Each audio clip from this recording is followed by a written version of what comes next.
Odin, the Ferengi diplomat, couldn't tear his eyes away from the human male standing before him.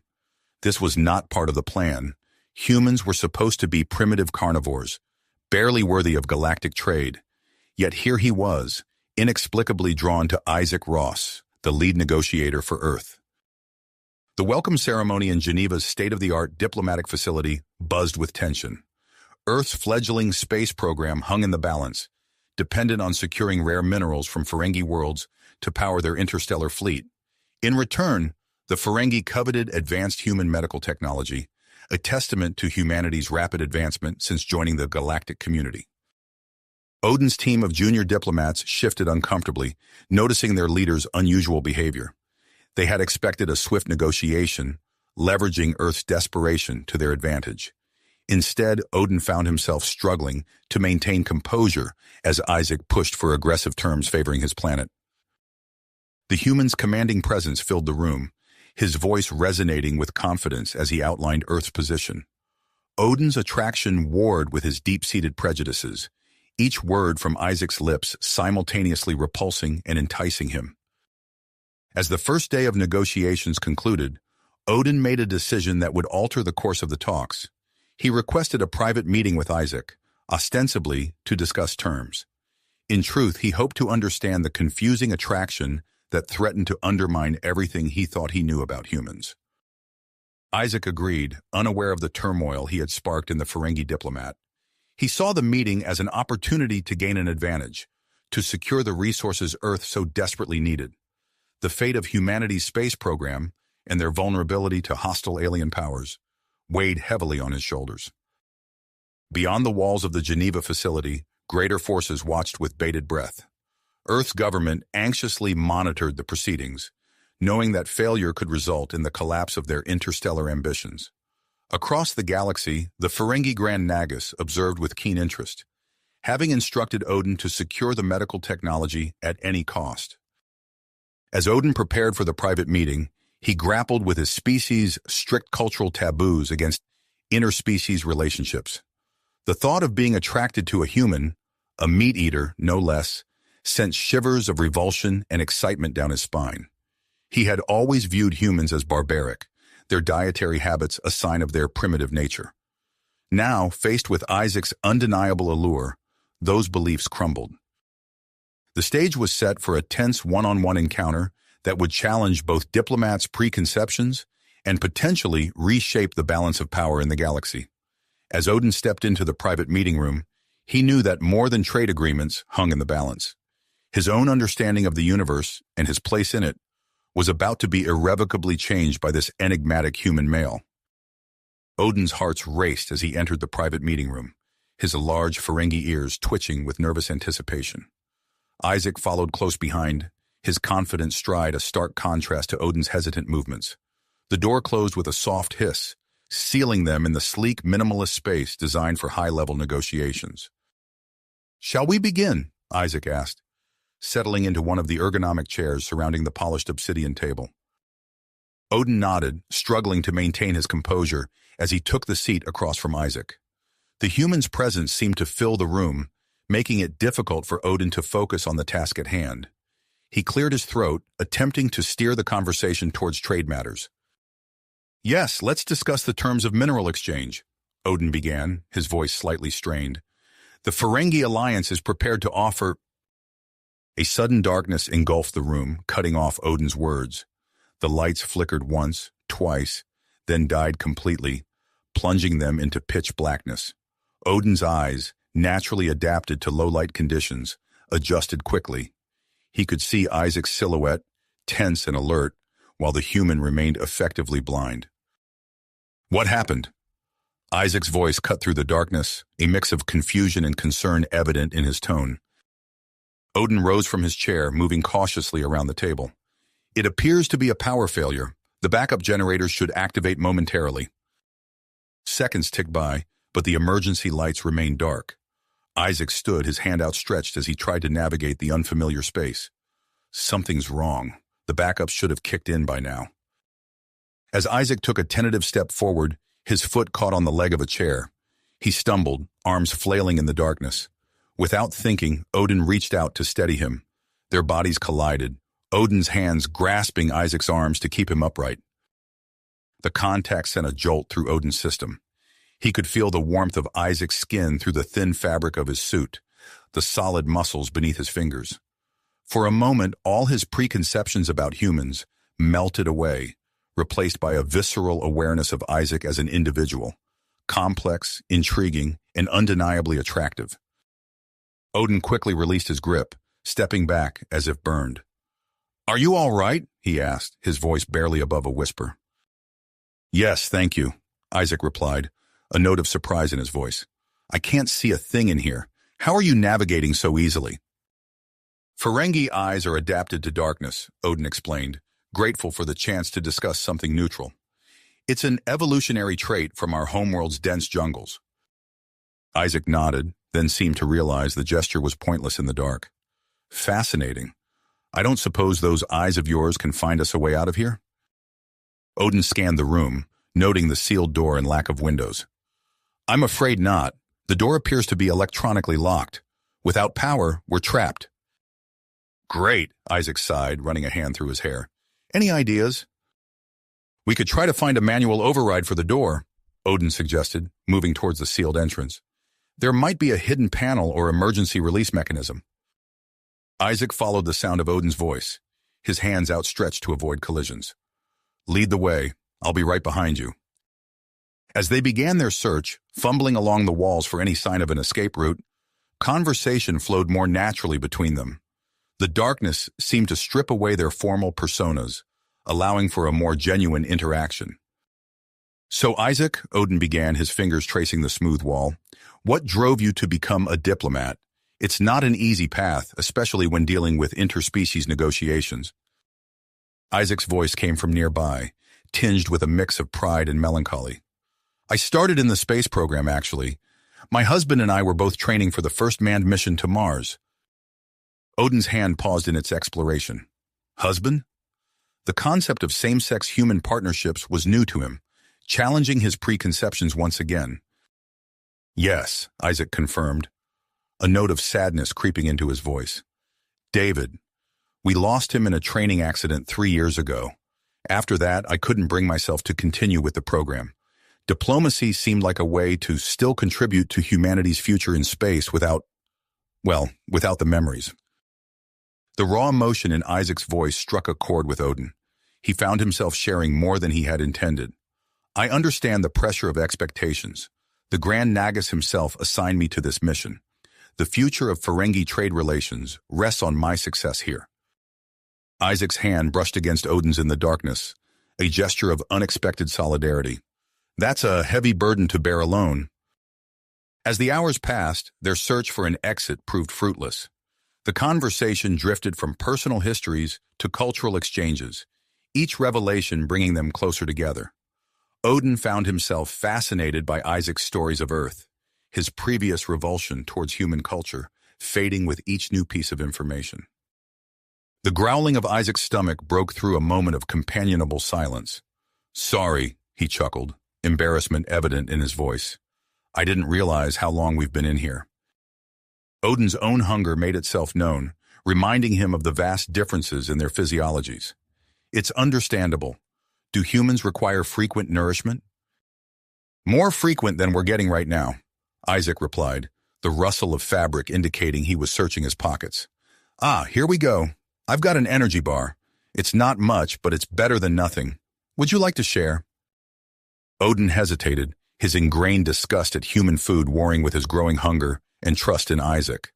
After a moment's deliberation, he nodded, then remembered the darkness. "Yes, thank you. That would be appreciated." The sound of packaging being torn filled the room, followed by the sweet, nutty aroma of the energy bar. Isaac broke it in half, his fingers brushing against Odin's as he passed over a portion. Odin brought the unfamiliar food to his mouth, steeling himself before taking a small bite. To his surprise, the taste was pleasant, sweet with a hint of salt, nothing like the raw meat he had imagined humans constantly consumed. As they shared this impromptu meal, Odin realized how many of his assumptions about humans had been baseless. Their quiet moment was interrupted by the sound of distant voices and footsteps. Both Odin and Isaac perked up, moving towards the door. "Help!" Isaac called out, his voice echoing in the confined space. "We're trapped in here!" The footsteps grew closer, and a muffled voice responded. "Ambassador Ross? Ambassador Odin? Are you in there?" "Yes," they replied in unison. As the rescue team worked to open the door from the outside, Odin and Isaac found themselves standing close together in the darkness. The charged atmosphere between them was palpable, filled with unspoken questions and newly formed connections. Just as Odin opened his mouth to speak, to try and make sense of the complex emotions swirling within him, a crack of light appeared at the edge of the door. It widened, flooding the room with brightness that made both of them squint. They emerged blinking into the hallway, greeted by a mixed team of human and Ferengi security personnel. As explanations were demanded and concerns raised about possible sabotage, Odin and Isaac exchanged a long look. In that moment, they both realized that their shared experience had irrevocably altered their perspectives on each other, on their respective species, and on the negotiations that lay ahead. As they were ushered away for debriefing, Odin couldn't help but wonder how this unexpected connection would influence the delicate balance of their diplomatic mission. The future, once so clear and defined by his prejudices and goals, now seemed full of new, exciting possibilities. The days following their unexpected confinement brought a flurry of activity to the Geneva facility. Odin and Isaac found themselves thrust back into negotiations, their shared experience in the darkened room hanging between them like an unspoken secret. As they took their seats at the polished obsidian table, Odin couldn't help but notice the subtle changes in Isaac's demeanor.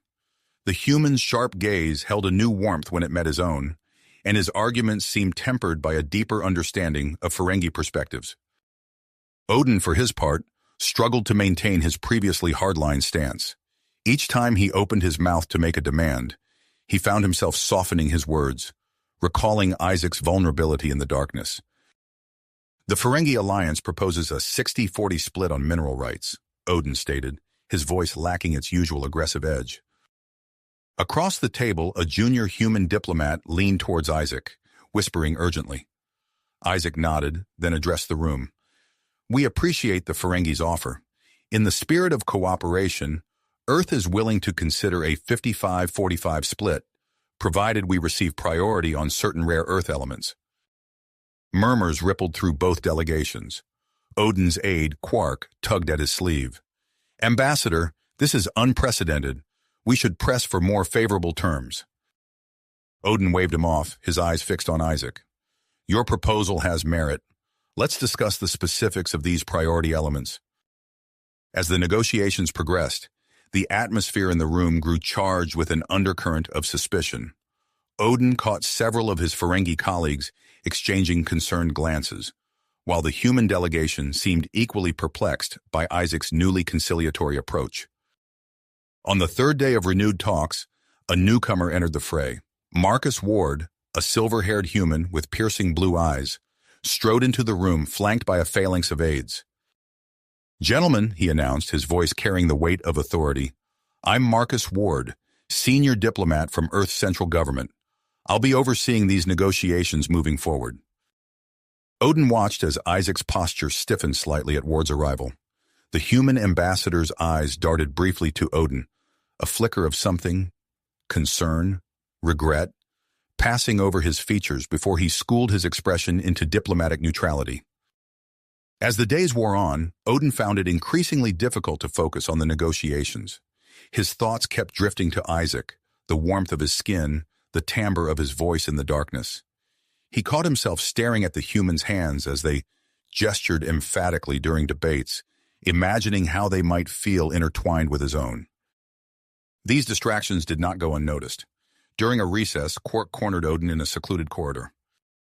"Ambassador, what's going on?" the aide hissed. "You're practically giving away our leverage.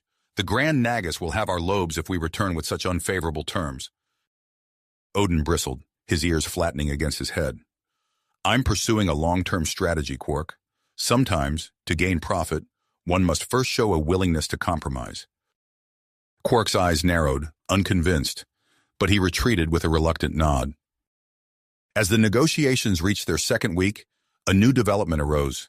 The Ferengi Cultural Festival, a week-long celebration of their customs and cuisine, began in Geneva's main square. Colorful banners adorned with the Ferengi Alliance symbol fluttered in the crisp autumn air, and the scent of exotic spices wafted through the streets. On the festival's opening night, Odin spotted a familiar figure weaving through the crowd.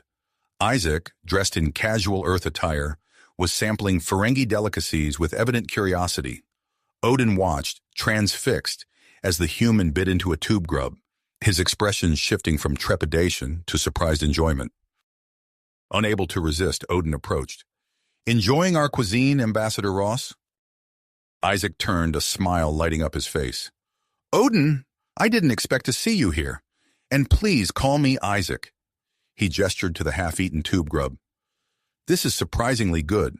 Nothing like what I imagined Ferengi food to be." Odin felt a warmth spread through his chest at Isaac's willingness to embrace his culture.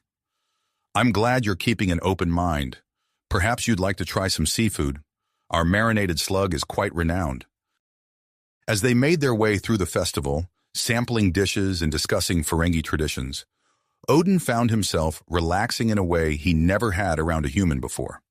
Isaac's genuine interest in his culture and his easy laughter broke down barriers Odin hadn't even realized he'd built. Their pleasant evening was shattered by a commotion near the festival's entrance. A group of humans, their faces contorted with anger, pushed their way into the square.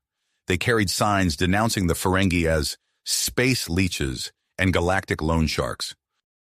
"Go back to your own planet, you greedy parasites," one protester shouted, his voice cutting through the festive atmosphere. Odin felt his body tense, old prejudices rising to the surface. But before he could react, he felt Isaac's hand on his arm, a gentle pressure urging him to stay calm. "Let's not engage," Isaac murmured. "Security will handle this." As if on cue, a contingent of Earth security forces appeared, led by a stern-faced man Odin would later learn was Commander John Blackwell. They began to cordon off the protesters, creating a buffer between them and the festival-goers. Odin allowed himself to relax slightly, comforted by Isaac's steady presence. But his relief was short-lived. From the corner of his eye, he saw a protester break free from the security line, arm raised high.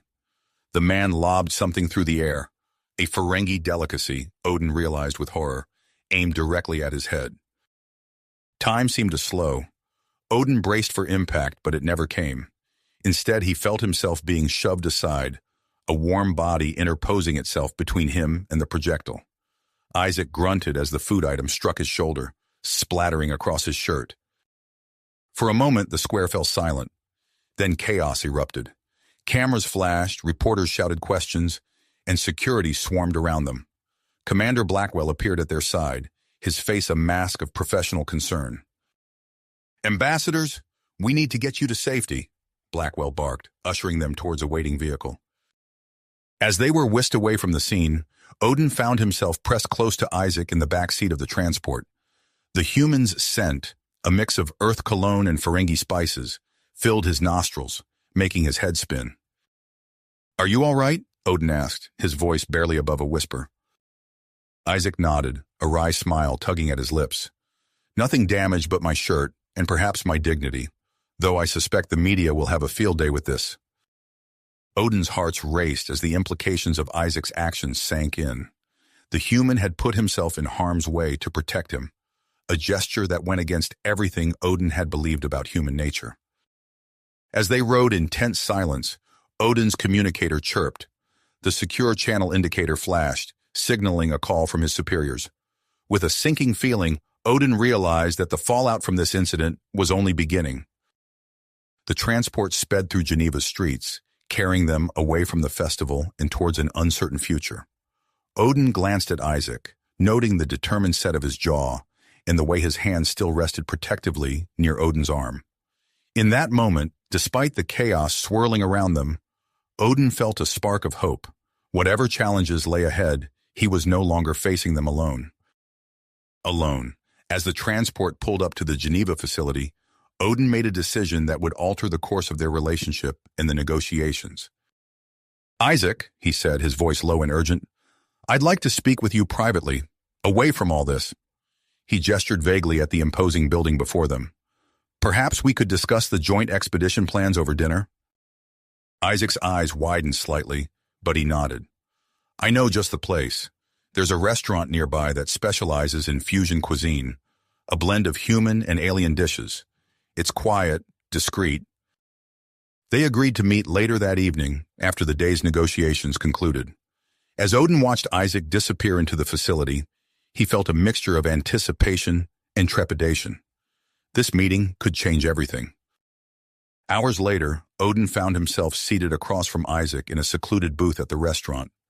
The soft lighting cast a warm glow over Isaac's features, accentuating the curve of his jaw and the depth of his eyes. Odin swallowed hard, suddenly aware of how intimate this setting felt. The waiter approached, and Odin surprised himself by ordering a human dish, a decision that clearly caught Isaac off guard. I thought you'd go for the Ferengi options, Isaac said, a note of curiosity in his voice. Odin's ears twitched slightly. I thought it was time I embraced more of your culture, just as you've been so open to mine. Isaac's expression softened, and he promptly ordered a Ferengi delicacy in return. As they waited for their meals, they began discussing the expedition plans, but Odin found it increasingly difficult to focus on the technical details. His gaze kept drifting to Isaac's hands, remembering their brief contact in the darkened room days ago. As their food arrived, the conversation naturally shifted to more personal topics. Odin found himself opening up about his internal conflict, the struggle between his duty to the Ferengi alliance and his growing feelings for Isaac.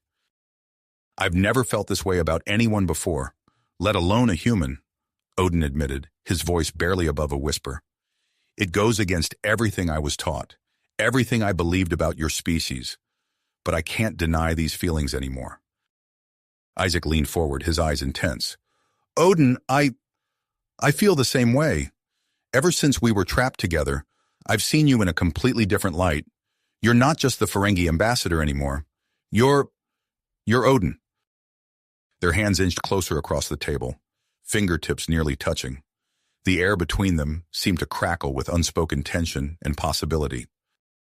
Suddenly, a sharp voice cut through their moment. What's going on here? They jerked apart, looking up to see Commander John Blackwell looming over their table, his face a mask of suspicion. Commander, Isaac started, his voice strained. What are you doing here? Blackwell's eyes narrowed. I could ask you the same thing, Ambassador Ross. A private dinner with the Ferengi ambassador, away from official channels? This looks an awful lot like compromising our position in the negotiations. Odin felt a surge of anger. Our dinner is none of your concern, Commander. We are simply discussing the joint expedition. Save it, Blackwell snapped. I've seen enough.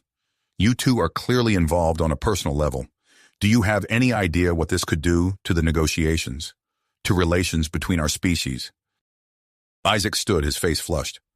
Commander, with all due respect, our personal lives are our own business. If Odin and I have developed feelings for each other, it doesn't compromise our ability to negotiate fairly. Blackwell's eyebrows shot up. So you admit it? You're in a relationship with him? The restaurant had gone silent, all eyes on their confrontation. Odin realized with a sinking feeling that there was no going back now. Their private connection had just become very public. Yes, Odin said, standing to join Isaac. We care for each other, and if anything, it's strengthened our desire to see our peoples work together peacefully. Blackwell shook his head, already pulling out his communicator. This is going straight to the top. President Ward needs to know about this immediately. As Blackwell stormed away, Odin and Isaac exchanged a look of mingled fear and grit. They knew that news of their relationship would spread like wildfire, reaching Earth's government and the Ferengi Grand Nagus within hours. What have we done? Isaac murmured, sinking back into his seat. Odin reached across the table, finally taking Isaac's hand in his own. What we had to. No more hiding, no more denying what we feel. As they sat there, hands clasped, they could almost feel the shockwaves spreading outward. In the coming days, they would face scrutiny from all sides. Their superiors, the media, even extremist groups opposed to human Ferengi cooperation. But for now, in this moment, They had each other. And as they looked into each other's eyes, they silently vowed to face whatever came next together. Little did they know that Commander Blackwell's call would set in motion a series of events that would test not only their relationship, but the very foundation of human-Ferengi relations. As they left the restaurant, stepping into the cool Geneva night, the future stretched before them. Uncertain, fraught with challenges, but also filled with the promise of a new understanding between their peoples. Species. The fallout from Commander Blackwell's call was swift and far-reaching. Within hours, news of Isaac and Odin's relationship had spread through the highest echelons of both Earth and Ferengi governments. The Geneva facility buzzed with activity as diplomats and officials scrambled to address the situation. President Sarah Ward's face appeared on screens throughout the building, her expression grave but determined. In light of recent events, I've called an emergency meeting with my advisors. We will address this situation promptly and decisively. Isaac and Odin watched the announcement from Isaac's office, their hands intertwined. The weight of their choices pressed down on them, but neither regretted their decision to come forward. Whatever happens, Isaac said, squeezing Odin's hand, we're in this together. Odin nodded, his large ears twitching with nervousness. I only hope the Grand Nagus sees reason. Their moment of solidarity was interrupted by a chirping sound from Odin's communicator. The Ferengi ambassador's face paled as he read the message. It's from Ferenginar, he said, his voice barely above a whisper.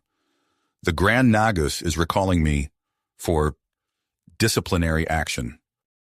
Isaac's grip on Odin's hand tightened. They can't do that. We're in the middle of crucial negotiations. But the truth was, they could, and they had. As Odin prepared to leave Earth, packing his belongings with shaking hands, Isaac paced the room.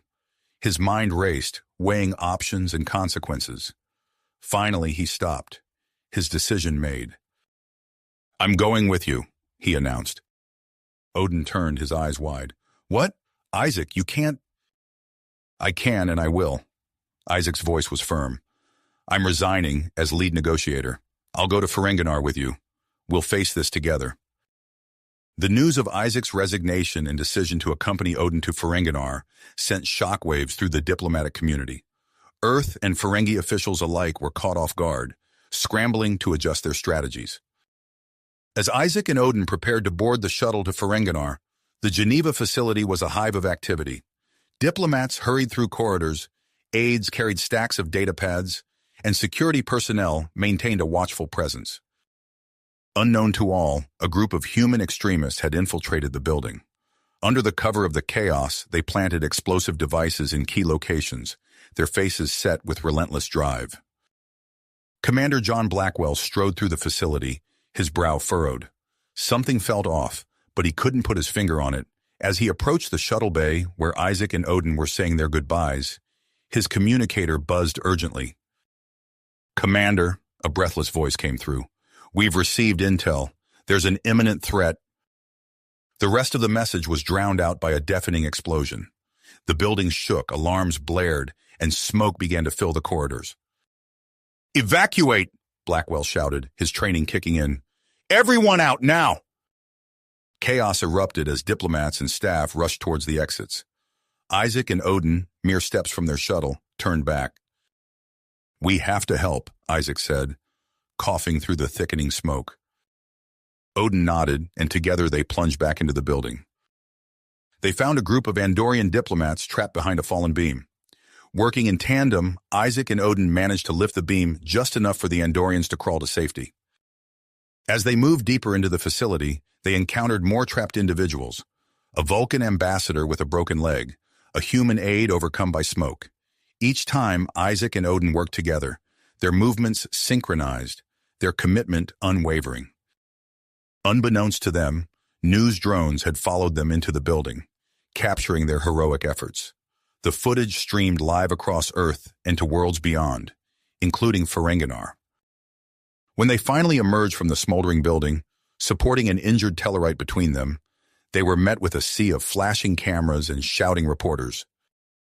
Ambassador Ross, Ambassador Odin, how do you respond to allegations that your relationship compromises the negotiations? Isaac, his face streaked with soot, looked at Odin. The Ferengi nodded, and Isaac turned to address the crowd. "Our relationship doesn't compromise anything," he said, his voice hoarse but clear. "If anything, it strengthens our commitment to cooperation between our species. What happened here today shows that we're stronger together than apart." On screens across Earth, President Ward appeared again. Her expression was solemn, but her eyes shone with tenacity. "In light of today's events and the bravery demonstrated by Ambassador Ross and Ambassador Odin, I am proposing a formal alliance between Earth and Ferenginar," she announced. "Together, we will combat extremism and foster interstellar cooperation." As Isaac and Odin boarded their shuttle, now bound for Ferenginar, they received a message from Marcus Ward, Earth's newly appointed lead negotiator. "In recognition of your unique position," Ward's message read, "I'm proposing that you both become official ambassadors for human-Ferengi relations.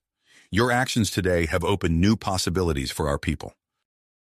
The shuttle broke through Earth's atmosphere, carrying Isaac and Odin towards an uncertain future on Ferenginar.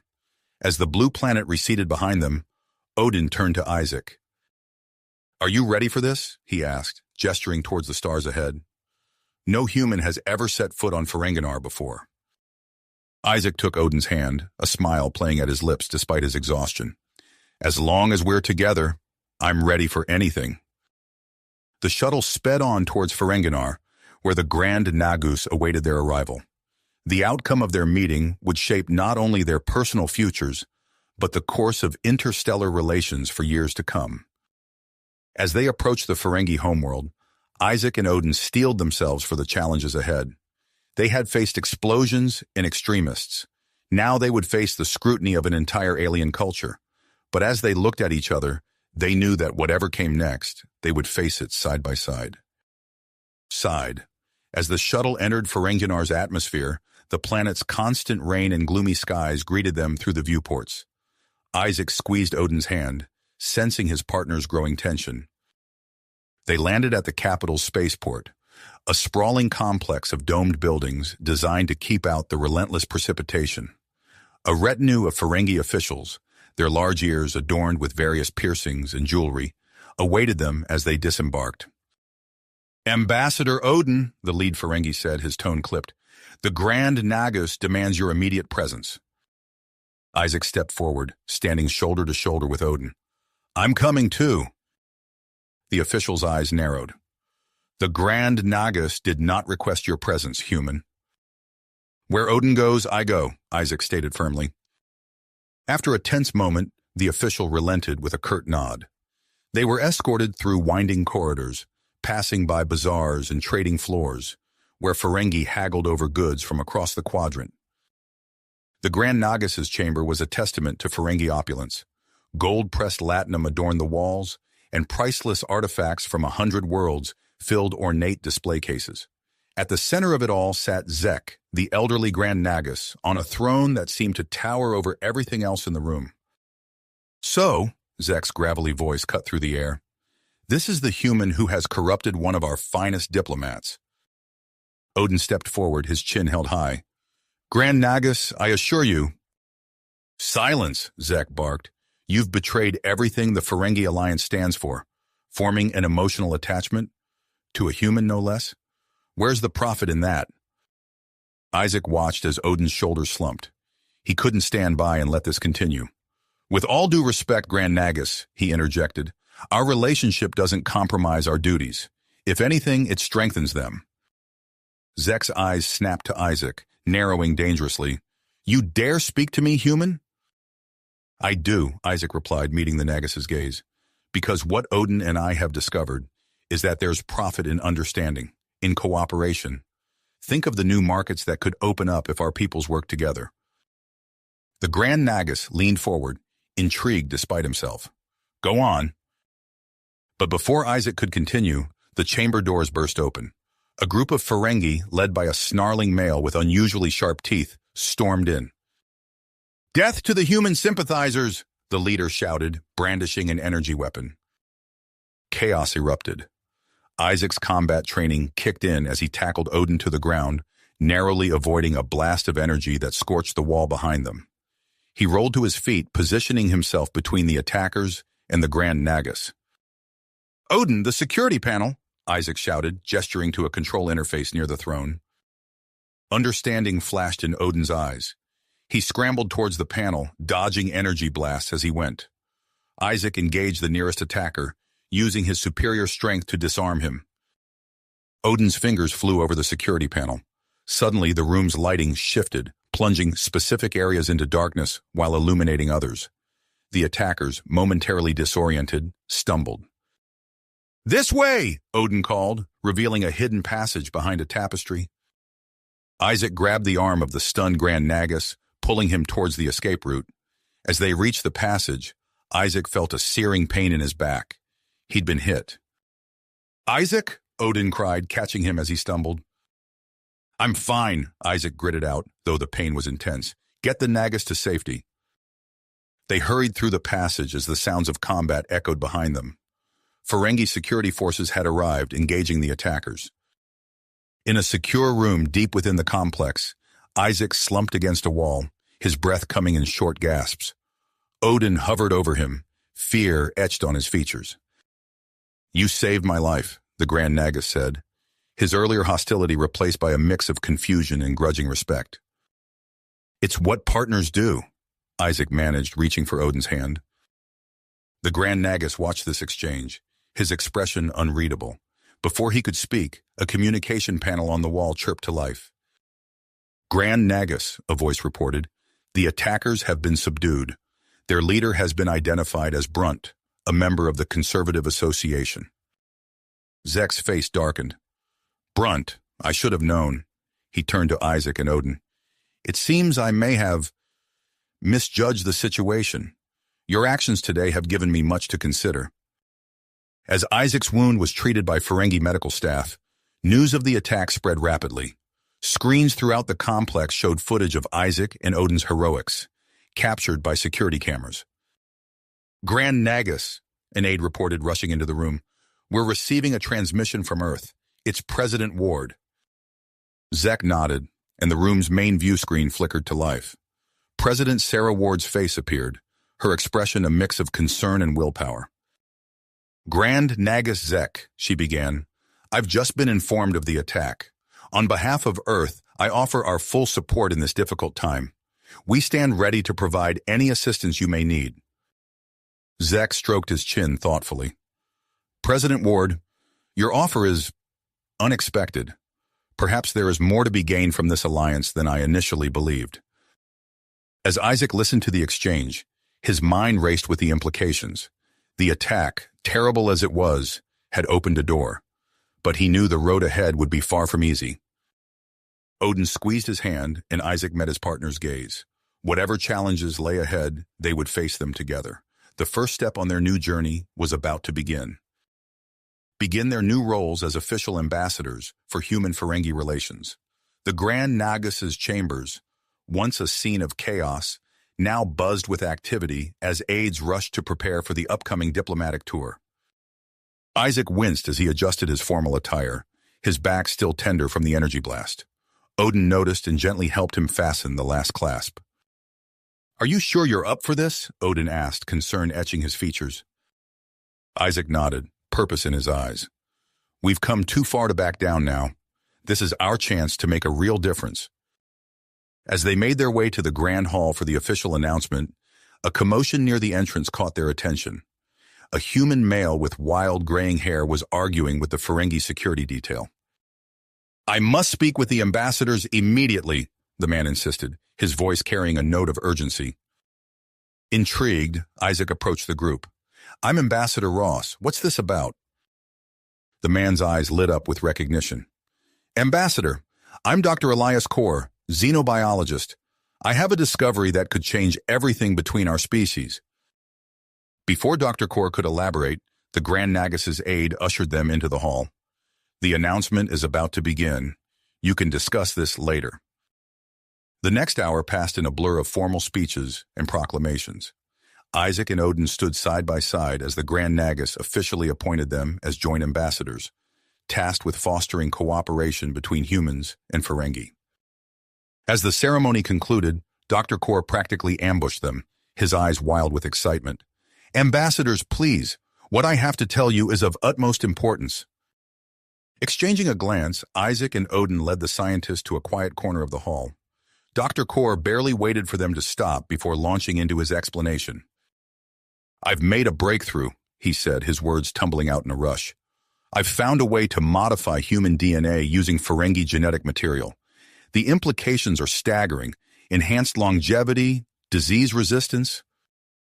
Isaac's mind reeled at the possibilities, but Odin's expression darkened. "This is dangerous territory, Doctor. Have you considered the cultural implications?" Before Dr. Core could respond, a chime sounded from Isaac's communicator. It was a priority message from Earth. President Ward's face appeared on the small screen, her expression grave. "Ambassadors, we have a situation," she said without preamble. "News of Dr. Core's research has leaked. We're facing significant backlash from conservative factions. Senator Marcus Graves is leading protests against what he's calling the contamination of human genetics." Isaac's heart sank as he realized the magnitude of the challenge ahead. He looked at Odin, seeing his own concerns mirrored in his partner's eyes. "It's not just Earth," Odin said, his voice low. "I'm receiving reports of unrest on Ferenginar as well. Traditionalists fear an exodus of Ferengi seeking human enhancements." Dr. Core paled, the implications of his research hitting home. I never meant for this to happen. I only wanted to help both our species." Isaac placed a reassuring hand on the scientist's shoulder. "Your intentions were good, Doctor, but we'll need to tread carefully from here." The next few days were a whirlwind of emergency meetings and hastily revised plans. Despite the growing tensions, it was decided that Isaac and Odin would proceed with their diplomatic tour, starting with the human colony world of New Eden. As their shuttle approached New Eden's spaceport, Isaac gazed out at the lush, terraformed landscape below. "It's beautiful," he murmured. Odin nodded, but his attention was on the datapad in his hands. "Reports indicate a mix of reactions to our arrival. We should be prepared for anything." The spaceport was a sea of faces as they disembarked, some curious, others openly hostile. A group of protesters waved signs with slogans like, "Keep humanity pure," and "No alien DNA." Captain Sarah Ward, a stern-faced woman with close-cropped hair, met them at the bottom of the ramp. "Ambassadors, I'm in charge of your security detail. Please stay close." As they made their way to the podium for their public address, the crowd's murmurs grew louder. Isaac stepped up to the microphone, Odin at his side. "People of New Eden," Isaac began, his voice carrying across the plaza, "we come to you today with a message of hope and cooperation." A shout from the crowd cut him off. "We don't want your alien corruption." Suddenly, a group of protesters surged forward, breaking through the security cordon. Captain Ward sprang into action, her team forming a protective circle around Isaac and Odin. "This way!" Ward shouted, guiding them towards an armored vehicle. As they sped away from the chaos, Isaac's communicator chirped urgently. It was Commander Blackwell, his face grim. "Ambassadors, we have a critical situation," Blackwell said. "Extremist groups on both Earth and Ferenginar are gaining ground. There have been attacks on alien embassies on Earth and sabotage of research facilities on Ferenginar." Isaac exchanged a worried glance with Odin. Their mission, already challenging, had just become far more complex. "There's more," Blackwell continued. "Dr. Core has been kidnapped during his visit to Earth. We have reason to believe both human and Ferengi extremists may be involved." The implications were staggering. If human and Ferengi extremists were working together, it could unravel everything they had worked for. "We're establishing a joint task force to investigate," Blackwell said. "Given your unique perspectives, we need you both back on Earth immediately." As Captain Ward rerouted their transport back to the spaceport, Isaac and Odin sat in tense silence.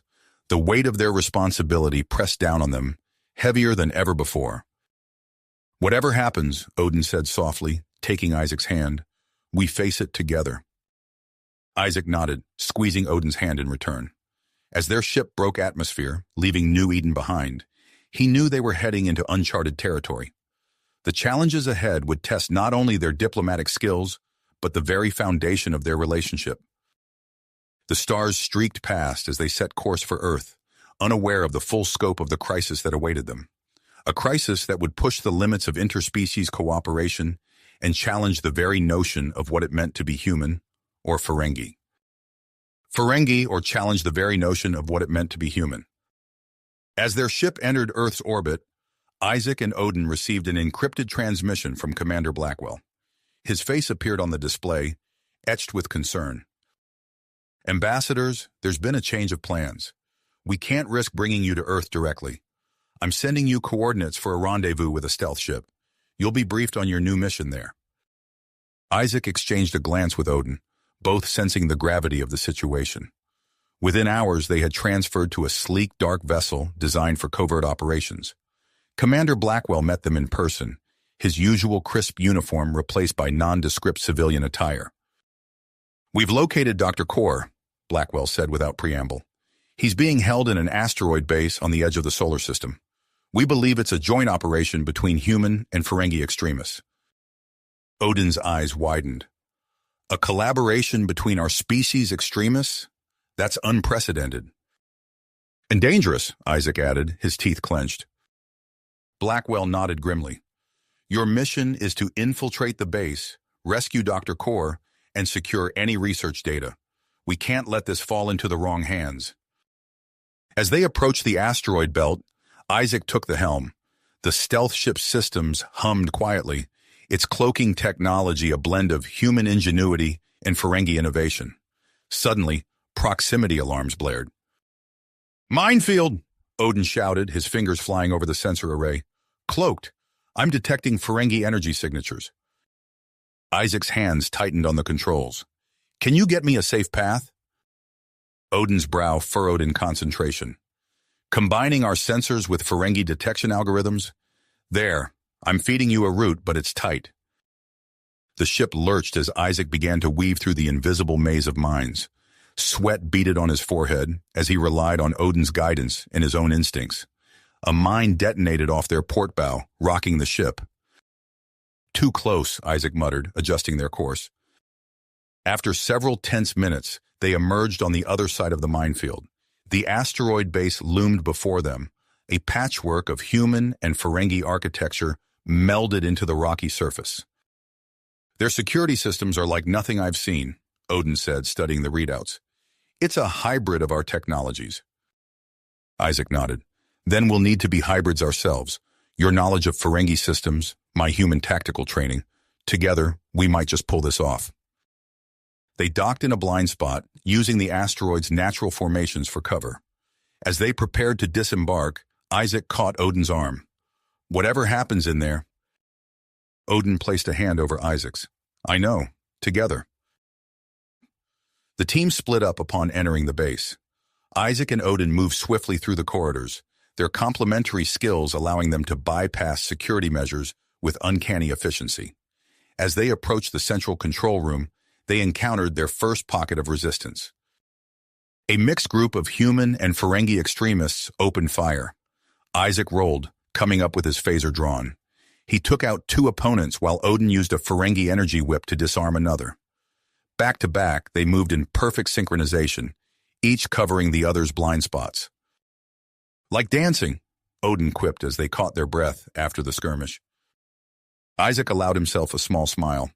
"I prefer our usual dancing, less shooting involved."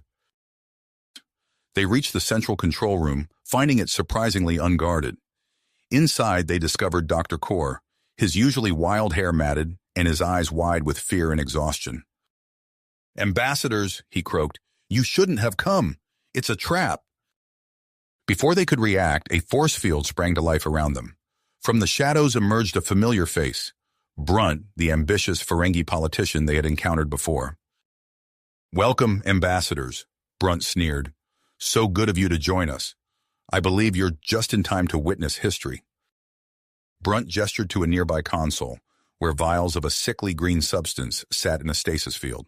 "Behold the future of our species, or rather, the preservation of our past." "A virus," Dr. Core said, his voice hollow.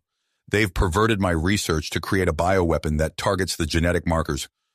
common to humans and Ferengi who've undergone my treatments. Isaac's mind raced, assessing their options. Odin, meanwhile, stepped forward, his diplomatic instincts kicking in. Brunt, surely you see the folly in this, Odin said, his voice calm but firm. Our species have so much to gain from cooperation. This path leads only to mutual destruction. Brunt's face twisted in anger. Cooperation? Integration? You would have us lose everything that makes us Ferengi. No, this virus will force both our peoples back into isolation. It's the only way to preserve our cultures, our very identities. As Odin kept Brunt engaged, Isaac caught Dr. Kor's eye. The scientist gave an almost imperceptible nod towards a hidden panel near the force field controls. Isaac understood, a weakness in the system. Suddenly, alarms blared throughout the base. The rest of their team had been discovered. In the moment of confusion, Isaac made his move. He dove for the panel, using a combination of human and Ferengi hacking techniques Odin had taught him. The force field flickered and died. Chaos erupted in the control room as Isaac and Odin sprang into action. Odin grappled with Brunt while Isaac freed Dr. Kor and secured the virus samples. No! Brunt howled, breaking free from Odin. He lunged for a console, his fingers flying over the controls. If I can't have victory, no one will. The base shuddered ominously. Warning klaxons echoed through the corridors. He's initiated a self-destruct sequence, Dr. Kor shouted over the din. We need to move, Isaac said, helping the weakened scientist to his feet. They raced through the disintegrating base, Odin's knowledge of Ferengi layouts guiding them through the chaos. They encountered pockets of resistance, but the impending destruction had most of the extremists fleeing for their own lives. As they neared the hangar bay, a violent explosion rocked the asteroid. Debris rained down, and Odin shoved Isaac and Dr. Kor forward, taking the brunt of the impact himself. Odin! Isaac cried, seeing his partner stumble. Without hesitation, Isaac scooped Odin into his arms, cradling him protectively as they made the final dash to their ship. They barely cleared the hangar bay doors as the asteroid base exploded behind them, the shockwave buffeting their small vessel. As they sped away from the debris field, Isaac tended to Odin's injuries.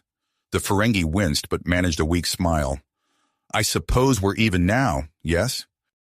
Isaac clasped Odin's hand, emotion thick in his voice. I'd say we're beyond keeping score at this point. Dr. Kor, slumped in a nearby seat, spoke up. Ambassadors, you need to know. The virus they created, it would have been catastrophic for both our species. But my original research, it could lead to medical breakthroughs we've only dreamed of, treatments that could benefit both humans and Ferengi. Isaac nodded, his arm still protectively around Odin. Then we'll make sure your work continues, Doctor. The right way. As Earth grew larger in their view screen, Isaac and Odin knew their greatest challenges still lay ahead. The conspiracy they had uncovered ran deep, threatening the stability of both their worlds. But as they prepared to face the political storm awaiting them, they drew strength from each other in the bonds they had forged. Their relationship, once seen as an oddity, now stood as a testament to what humans and Ferengi could achieve together. Whatever trials awaited them on Earth, Isaac and Odin were ready to face them, not just as ambassadors, but as partners in every sense of the word. Whatever trials awaited them on Earth, Isaac and Odin were ready to face them, not just as ambassadors, but as partners in every sense of the word. As their ship docked at the orbital station above Earth, Isaac and Odin were immediately whisked away to a secure briefing room. Commander Blackwell was waiting for them, his face etched with concern. Gentlemen, the situation has escalated, Blackwell said, activating a holographic display. Anti-alien protests have erupted in major cities across Earth. Meanwhile, Ferenginar is seeing demonstrations against human influence. Isaac studied the images of angry crowds, his eyes sharpening. How bad is it? Bad enough that we've had to move your address to the joint session to a fortified UN complex in New York, Blackwell replied. Security is tight, but we can't rule out the possibility of infiltrators. Odin leaned forward, his large ears twitching slightly. And how are the delegates responding to this unrest? Blackwell sighed. Mixed, Some are calling for increased cooperation, others for isolation. Your address could tip the balance either way. Over the next few hours, Isaac and Odin prepared their speech, carefully crafting each word to emphasize the benefits of human-Ferengi cooperation while addressing the fears on both sides. As they worked, they could feel the weight of history on their shoulders. The day of the joint session arrived. As their armored transport approached the UN complex, Isaac gazed out at the streets of New York. Protesters lined the barricades, their shouts muffled by the vehicle's thick walls. Beside him, Odin sat in contemplative silence, his fingers intertwined with Isaac's. Inside the chamber, the atmosphere was electric. Delegates from Earth and Ferenginar filled the seats, their conversations a low murmur of anticipation and tension. As Isaac and Odin entered, the room erupted into a cacophony of cheers and jeers. Taking their place at the podium, Isaac began their carefully prepared address. Distinguished delegates, citizens of Earth and Ferenginar, we stand at a crossroads. Odin seamlessly continued, Our two species have more in common than we have differences. Together, we can achieve greatness beyond our individual capabilities. As they spoke, outlining their vision for a cooperative future, Isaac noticed movement in the crowd. A group of delegates shifted uneasily, hands reaching into their robes. His combat instincts, honed by years of training, screamed danger. Before he could react, chaos erupted. Smoke grenades hissed, filling the chamber with acrid clouds. Energy weapons discharged, their blue bolts sizzling through the air. "Odin, down!" Isaac shouted, tackling his partner to the floor as a bolt scorched the podium where they had been standing. The chamber dissolved into pandemonium. Delegates scrambled for cover as the extremists, a mix of humans and Ferengi, advanced, their weapons trained on the ambassadors. Isaac's training kicked in. He rolled to his feet, disarming the nearest attacker with a swift strike to the wrist. Beside him, Odin had already accessed a nearby control panel, his fingers flying over the interface. "I'm sealing the exits," Odin called out. "They won't escape." Working in tandem, Isaac and Odin moved through the chamber. Isaac's combat skills proved invaluable as he neutralized one attacker after another, while Odin's technical expertise allowed him to override security systems, trapping the extremists. As the smoke began to clear, security forces led by Commander Blackwell stormed the room. The remaining extremists were quickly subdued. Breathing heavily, Isaac helped Odin to his feet. They surveyed the chamber, noting the impressed looks from both human and Ferengi officials. Their seamless teamwork had not gone unnoticed. Commander Blackwell approached, his face grim. "Ambassadors, we have another situation. A rogue Ferengi fleet has just entered the solar system. They're on a direct course for Earth." Isaac felt his stomach drop. "A Ferengi attack?" Odin shook his head, his expression a mix of anger and disbelief. "This must be the work of the traditionalist faction. They're willing to risk interstellar war to prevent our alliance." Before they could process this new threat, President Sarah Ward and Grand Nagus Zek approached. The human leader's face was set in grit, while the Ferengi leader's wrinkled visage showed a hint of admiration. "Ambassadors," President Ward began, "your actions today have proven the potential of human-Ferengi cooperation." Grand Nagus Zek nodded, his cane tapping the floor. "Indeed, which is why we've made an unprecedented decision." President Ward continued, "We're appointing you both as joint commanders of a hastily assembled human Ferengi defense force. You'll lead our combined fleet against this rogue armada." Isaac and Odin exchanged glances, the magnitude of the responsibility settling on them. "We accept," they said in unison. Within hours, they were aboard the flagship of the joint fleet, a marvel of combined human and Ferengi technology. As they prepared to depart Earth orbit, Isaac studied the tactical display, formulating strategies. Odin approached holding a datapad. "I've been analyzing Ferengi military doctrine. If we combine it with human tactics, we might have an advantage." As the fleet accelerated towards the outer solar system, Isaac and Odin worked tirelessly to integrate their forces. Human crews learned to operate Ferengi energy whips alongside their phasers, while Ferengi officers adapted to Earth's chain of command. As they neared the intercept point with the rogue Ferengi fleet, Isaac made a decision. We can't risk a full-scale battle. The casualties on both sides would be devastating. Odin nodded, understanding dawning in his eyes. You're suggesting we meet with Diamond Torque directly? Exactly, Isaac confirmed.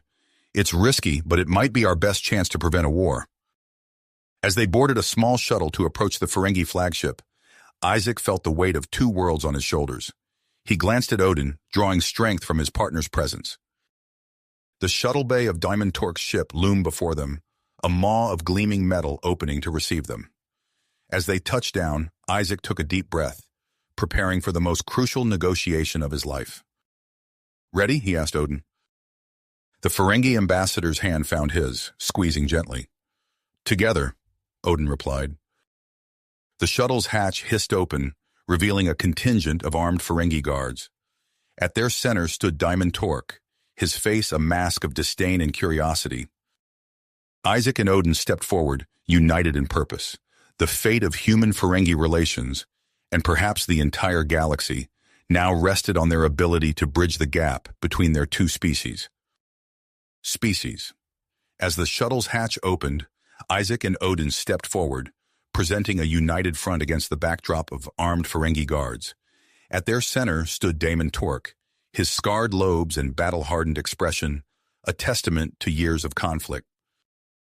Odin took the initiative, his voice carrying the weight of Ferengi tradition. Diamond Torque, I appeal to you not just as a fellow Ferengi, but as a businessman. The alliance between our peoples offers opportunities for profit beyond our wildest dreams. Isaac seamlessly picked up the thread, producing a datapad filled with economic projections. Our research indicates a 300% increase in trade volume within the first year alone. Imagine the potential for long-term growth. Torque's eyes narrowed, his gaze darting between the two ambassadors and the data before him. The tension in the air was palpable, broken only by the soft hum of the ship's systems. Suddenly, alarms blared throughout the vessel, their shrill cry cutting through the tense atmosphere. Confusion rippled through the assembled guards as a voice crackled over the intercom. This is Commander Brack. We are taking control of this ship in the name of Ferengi purity. All loyal to the true Ferengi way, rise up. Chaos erupted on the bridge. Loyal crew members clashed with mutineers, energy weapons discharging in brilliant flashes. Isaac and Odin found themselves back to back, facing off against a group of advancing rebels. Well, this complicates things, Isaac muttered, ducking under a wild swing from a mutineer. Odin's fingers flew across a nearby control panel, his technical expertise shining through. I'm locking down critical systems. They won't take this ship without a fight. Diamond Torque, initially stunned by the betrayal, quickly regained his composure. He barked orders to his loyal guards, organizing a defense against the mutineers. Isaac's combat training kicked in as he disarmed an attacker, using the Ferengi's own momentum to throw him into his comrades. Odin, having secured the systems, joined the fray, his knowledge of Ferengi physiology proving invaluable in close-quarters combat. The skirmish raged across the bridge, a deadly dance of energy bolts and hand-to-hand combat. Isaac and Odin moved in perfect synchronization, covering each other's blind spots and amplifying their strengths. Torque watched their seamless cooperation with growing admiration, his perspective on human-Ferengi relations visibly shifting. As they cornered the last of the mutineers, Commander Brack emerged from behind a damaged console. His eyes wild with desperation, he held up a small device. If I can't have victory, no one will. I've activated the self-destruct sequence. This ship and everyone on it will be space dust in 5 minutes. The bridge fell silent, the gravity of the situation sinking in. Odin locked eyes with Isaac, a silent communication passing between them. Without a word, Odin sprinted towards the main control panel, his fingers a blur as they danced across the alien interface. Isaac positioned himself between Odin and the remaining mutineers, his stance protective. You focus on disarming that sequence. I've got your back. The next 4 minutes were a whirlwind of action. Isaac fended off desperate attacks from the mutineers, his movements precise and efficient. Odin's face was a mask of concentration, sweat beading on his brow as he raced against time. With mere seconds left, Odin let out a triumphant cry. Got it! Self-destruct sequence disarmed. The tension on the bridge deflated like a punctured balloon. Diamond Torque wasted no time in ordering the arrest of the mutineers, his voice carrying a new note of respect as he addressed Isaac and Odin. "Your actions today have given me much to consider," Torque said, his battle-scarred face softening. "Perhaps there is more to this alliance than I first believed." As the dust settled, Torque made his decision. He would stand down his fleet and support the human-Ferengi alliance. The news spread rapidly through both fleets, rippling back to Earth and Ferenginar. Returning to the joint fleet, Isaac and Odin were met with cheers and accolades. Their successful negotiation and bravery in the face of danger had become a powerful symbol of human-Ferengi cooperation. Over the next several weeks, Isaac and Odin worked tirelessly to solidify the alliance. They oversaw the integration of technologies, facilitated cultural exchanges, and navigated the complex waters of interspecies economics. Their relationship, once a source of controversy, was now celebrated as the embodiment of what could be achieved through cooperation. 6 months later, Isaac and Odin stood side by side on a terraformed moon orbiting Jupiter. Before them stretched a sea of faces, human and Ferengi alike, gathered for the inauguration of the first joint colony. The atmosphere was electric with possibility. As the ceremony concluded, Isaac turned to Odin. The crowd fell silent, sensing a momentous occasion. Isaac dropped to one knee, producing a ring that gleamed with the combined luster of earth gold and Ferengi latinum.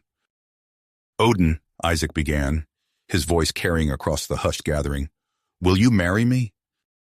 Odin's large ears quivered with emotion as he responded, "Yes, Isaac, 1,000 times, yes." Their kiss, broadcast across the galaxy, became an instant icon of love transcending boundaries. As they embraced, the crowd erupted in cheers, a cacophony of human and Ferengi voices united in celebration. Months of planning culminated in a wedding that would be remembered for generations. Dignitaries from both worlds filled the venue, including President Ward and Grand Nagus Zek. As Isaac and Odin exchanged vows, their words carried the weight of not just personal commitment, but of a new era in human-Ferengi relations. The reception was a vibrant blend of human and Ferengi traditions.